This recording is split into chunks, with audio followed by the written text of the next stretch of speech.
ગુજરાતમાં ગરમીનો પારો આગ લગાવી રહ્યો છે, નવા રેકોર્ડ્સ તોડી રહ્યો છે અને આ પારો હજુ પણ આગામી 2 દિવસ વધવાનો છે. પરંતુ આ બધા વચ્ચે ભર ઉનાળે માવઠું દસ્તક દેશે. જોઈએ આ રિપોર્ટ. રાજ્યમાં અંગ દઝાડતી ગરમીએ ભૂક્કા કાઢી નાખ્યા છે. રાજ્યના 2 મોટા શહેરોમાં ગરમીની કોમ્પિટિશન ચાલી રહી છે. અમદાવાદ અને રાજકોટ એકબીજાની હરીફાઈ કરતા ગરમીના નવા રેકોર્ડ બનાવી રહ્યા છે. 2 દિવસ પહેલા અમદાવાદમાં ગરમીના પારાએ 44.8 પર પહોંચી એક નવો રેકોર્ડ બનાવ્યો હતો, તો તેના એક જ દિવસ પહેલા રાજકોટમાં તાપમાનનો પારો 46.4 ડિગ્રીએ પહોંચ્યો. જોકે હજુ રાજ્યમાં અંગ દઝાડતી ગરમી જોવા મળી રહી છે.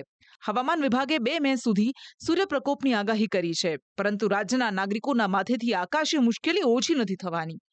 2 તારીખ પછી સૂર્યપ્રકોપથી રાહત ભલે મળે, પણ પછી વાદળો મુશ્કેલી લાવવાના છે.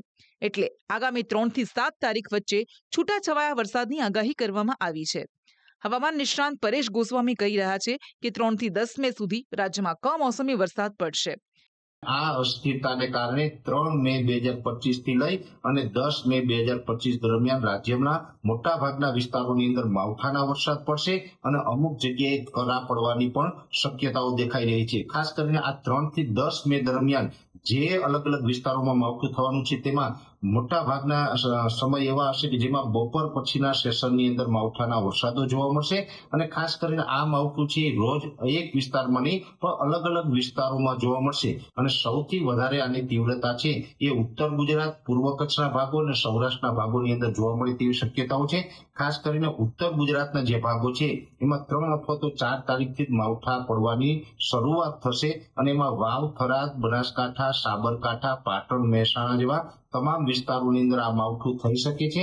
પૂર્વ કચ્છના ભાગો એટલે કે રાપર અને ભુજ, ભચાઉ જેવા વિસ્તારોની અંદર પણ 3 થી લઈ અને 6 તારીખ દરમિયાન માવઠાના ઝાપટા પડે તેવી શક્યતાઓ છે. જોકે હવામાન નિષ્ણાંત પરેશ ગોસ્વામીની આગાહી પર રાજ્યના હવામાન વિભાગે પણ મહોર મારી છે. રાજ્યના હવામાન વિભાગે આગામી 3 તારીખથી વાતાવરણમાં પલટાની શક્યતા વ્યક્ત કરી અને 3 થી 7 દરમિયાન છૂટાછવાયા વરસાદની શક્યતા વ્યક્ત કરી છે. सौराष्ट्र और कच्छ में डे 3 से लेकर डे 7 तक आइसोलेटेड प्लेसेस पे लाइट टू मॉडरेट रेन और साथ में थंडरस्टॉर्म की वार्निंग है और जो थंडरस्टॉर्म की वार्निंग है उसमें जो विंड की स्पीड होगी वो 30 से 40 किलोमीटर पर आवर के आसपास रहने का पूर्वानुमान है. और इस मैक्सिमम टेम्परेचर की बात करेंगे तो मैक्सिमम टेम्परेचर आने वाले 2 दिनों में नोलार चेंजिंग रहेगा. उसके बाद मैक्सिमम टेम्परेचर में 2 से 4 डिग्री की गिरावट का पूर्वानुमान है. और हम बात करेंगे फिशरमैन वार्निंग की, तो डे 2 कल के लिए साउथ गुजरात कोस्ट के लिए फिशरमैन की वार्निंग है और जो विंड की स्पीड होगी वो 35 से 45 kmph और साथ में जो गस्टी विंड होगी वो 55 kmph के आसपास रहने का पूर्वानुमान है. आने वाले मतलब डे 3 से लेकर डे 7 तक गुजरात रीजन और सौराष्ट्र में आइसोलेटेड प्लेसेस पे लाइट टू मॉडरेट रेन और साथ में थंडरस्टॉर्म की वार्निंग है. આમ એકાએક ગરમીના પ્રચંડ માર વચ્ચે કમોસમી વરસાદના વાદળો ગુજરાત પર ઘેરાઈ રહ્યા છે.